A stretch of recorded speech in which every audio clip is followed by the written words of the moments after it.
Disclaimer. This video is for entertainment purposes only. Do not attempt this at home. Vitiated how-to will not be responsible because you decided to be a cheap ass and not hire a professional. On with the show.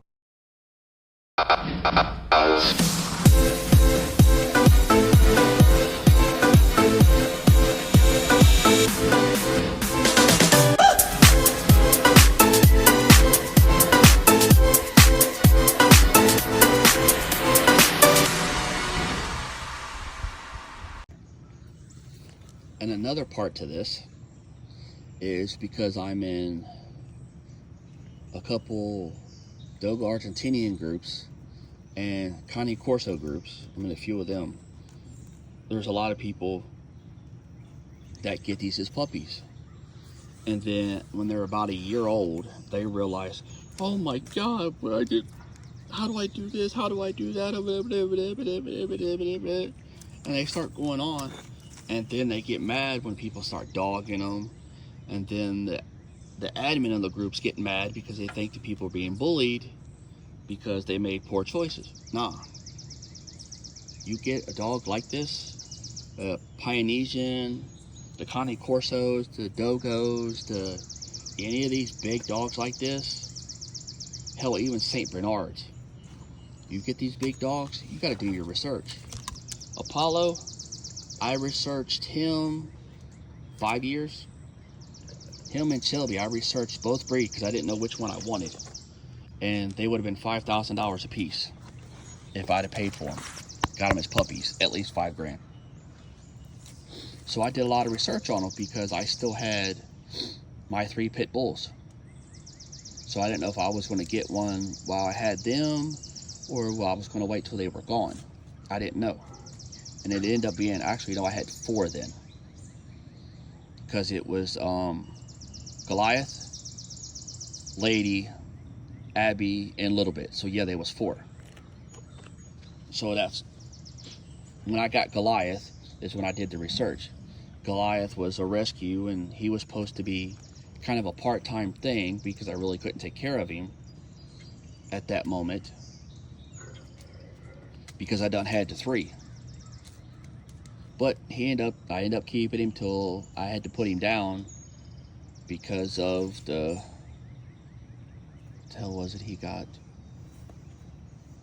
Renal failure from hip dysplasia. He ended up with renal failure, and there wasn't nothing that we could do about it. So I did the research on them, and I was in the group, and that's how I got them.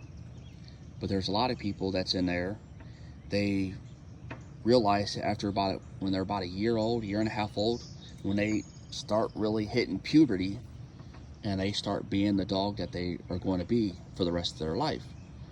And I've been kicked out of a few groups because of it. Because I tell them, look, your dumbass should have made better choices. It's like one lady, her dog just turned a year and a half old. It was a Cane Corso, and he start having aggression. That's normal. They're trying to fill you out. Shush. Hey. No. Because they're trying to see if you're going to be the alpha or if they're going to be the alpha. And that's just pretty much how it works. Shush. No.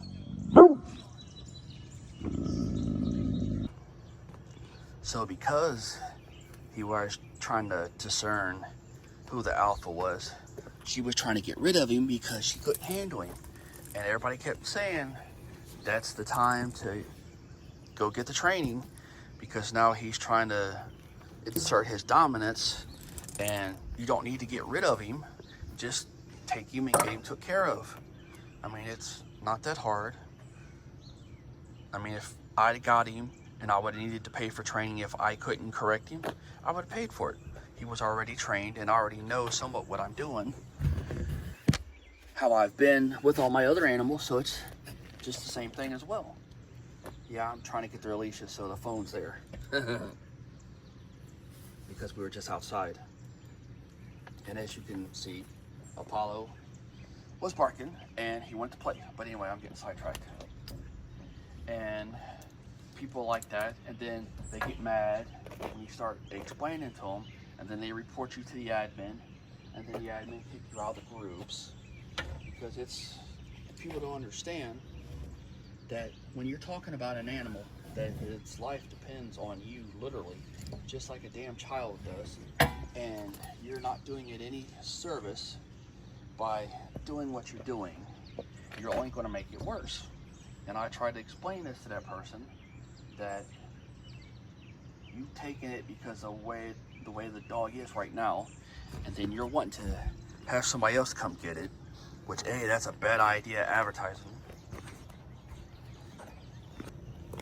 Especially with how bad dog fighting is nowadays, how rampant it's gotten. So just trying to give it to just anybody, it could end up in a really bad place.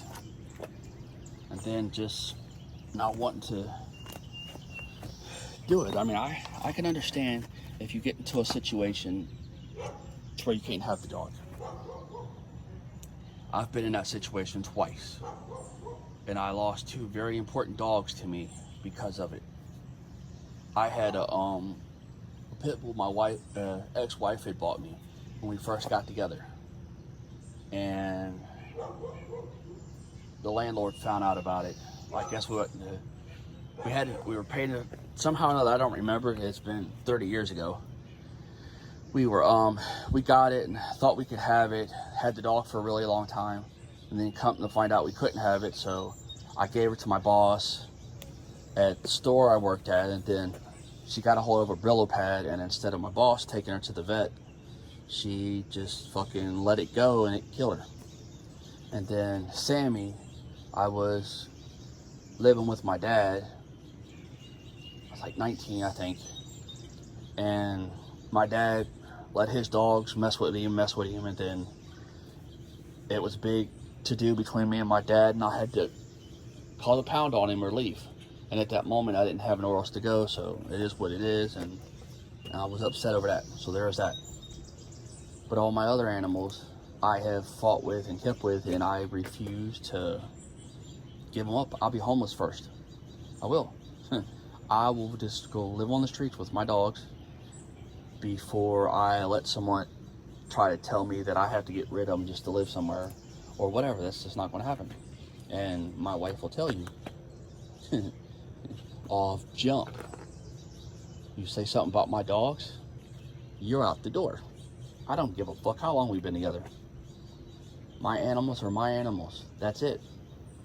That's a dictatorship. You don't like it, get over it. Because animals are more important to me than humans. Because I can relate to them, as you can tell in the other videos. And that's just how it is. We get along better. I know I got a little sidetracked, but kind of the thing. And it's back to the subject at hand. Dogs like the Dogos and the Corsos and the Polynesians and the bigger dogs. People don't realize, even the Great Danes, people don't realize that when you get a dog that statute and that caliber, it is a lot of work. A lot of work. And it's a 24/7 alpha. 24/7. I'm telling you. People don't believe me, and I've been in these groups now. I've had Shelby 4 years. I've had Shelby 5 years. I've had Paulo 3, I think. Yeah, I've had Paulo 3 because Falcor's 3, and I got Apollo before we got Falcor. So at least 3 years. And I try to tell these people, because I've had dogs all of my adult life, that the bigger dogs are that way, and it's just a trip. And that you have to be the alpha. Oh no, you don't. There's no such thing. The dogs are not pack animals. Blah blah blah blah blah blah blah blah. Statistics this, statistics that. I said, okay, whatever. You're gonna find out. And they find out, and they get mad, and I told you so. It's a 24-hour job, and it's been my experience of the past 30 years that it doesn't matter what the dog it is. it is a pack mentality, and you have to be the alpha. It's just with the smaller dogs I had, I didn't have to be the alpha as much as I've had to with the pit bulls, the wolf, and now these guys. The bull mastiff I had, I was kind of the alpha, but I really didn't have to be so dominant because he was really pretty laid back because he was the runt. But a lot of the other ones had to be. It's just, that's how it was. Because if not, they would try to run your ass over. And I try to explain that to people, and people just can't get that through their heads. So when you are trying to get that said rescue from the pound, or that said rescue from somebody off Facebook, you don't know what you're getting. Not a clue. You don't know. So with that being said, you have to be mindful about it, because you don't know how that animal had lived, and whether it's a cat or a dog. I mean, because I can tell you right now from experience, cats, if they're mistreated, they will hate humans. I knew this guy. I knew it was one of my best friends' brother. His name was Scott. He's dead by now. I know he's dead. And when Scott would come over, instead of just kind of shooing the cat away, he would kick this cat. Just to get it away, he would kick it. So it come to a point in time, this said cat, when Scott would show up to this house that he was visiting, I forget what relation they were to Scott. Come on, Shelby, move. When he would show up to this house, this cat would be at the door, because the cat knew he was there. Never understood how, but the cat knew he was there. And that cat would go out the door and piss on Scott's feet every fucking time and walk back in the house. Every time. So, because of the way Scott was to that cat, that's why the cat was the way it was. So, when you're getting a cat from there, it could be the same problems. You don't know. Because, like I said in the other videos about the dogs, animals you just don't know when you're getting them from the pound, because you don't know how their life is. And if you've never done it before and you have kids, it's not a good idea to. It really isn't. And I try to tell people that, and they hard-headed. Because it's like nowadays, and I know I've said this 4 or 5 times already, people won't take care of their kids. That's why the country is the way it is. So that being said, how are you going to take care of an animal that needs just as much attention and work as the kid does, if not more? So I mean, it makes no sense. And you don't do a kid a service, or you don't do the dog a service, and you really don't do the kid the service, because it causes more problems. So you just got to be mindful about that. I think that's pretty much what I have to say about it. If I have something else, I'll make more. It's another one, and then back and forth, because I've been in them places. And then you might get a good staff that'll take care of you. Then you might get some asshole that will feed you whenever they feel like it, leave your kennel full of urine and fecal matter. So I mean, it's pretty messed up. So then the psychological and the physicalness of that, and then you go to someone's home, and then they start beating your ass because you're acting a certain way, and they can't understand why they're having the same thing done to them that was done before. So you got to understand that when you get an animal from the shelter, there's a lot of baggage. Just like a foster kid, or just like an abused person. There's a lot of baggage there, and you have to understand that baggage, and you got to take care of it. And I've seen a lot of people that had kids get rescued, and I think that one that I was talking about in the other video had kids, so that's why he ended up returning the dog, because he thought it was going to be okay and it wasn't. If you have other dogs, say you got one dog and you want to go rescue another dog, you take that dog with you, your dog. If they don't interact good together away from that kennel, don't get it, because it's going to be problems. And people nowadays, they can't even take care of their kids. They're too busy on their phones and on social media trying to get attention, so they can't give the care that the animal requires. And these two goobers have required a lot.